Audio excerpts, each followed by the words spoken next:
All right, number 7, you're going to explain why the triangles are similar, then find the distance represented by the x, okay? All right, the reason why these triangles are similar is because, do you see that 90 degrees? You have one angle, then this is a bow tie, so you get another 2 angles. You have 2 angles, you know the third side, so based on the angle, right, 2 angles, the triangles are similar. All right, I color coded. I used the black for one transversal and the other transversal is blue. This allows me to set up my proportion. Okay, blue over black, so 90 over 120. Oh, sorry, blue over red is over to blue over red of x. So 90 over 120 is equal to 135 over x. All right, cross multiply. All right, so I made it red here. Okay, 9x times 90 is equal to 120 times 135.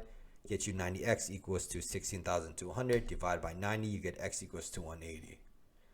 All right, the explanation for b is the same exact thing. You have the the congruent symbol here for the angles. Then you have 90 based on 2 angle theorem. The triangles are similar. All right, so here I have, I think, red and blue, right? I made the horizontal lines blue. So just look at the smaller triangle. Okay, so 5.5, you're like, wait, where's the 0.5? Where's the 0.5 coming from? 6 inches is actually half of a foot. Okay, let me repeat. 6 inches is half of a foot. That's why it's 5.5. 5.5 over 4 is equal to x over 10.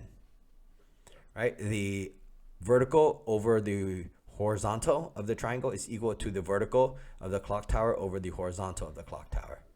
Right? Basically, the person's looking at a mirror. Cross multiply. 4 times x and 5.5 times 10. 4x is equal to 55. Divided by 4, you get 13.5. All right, there you go.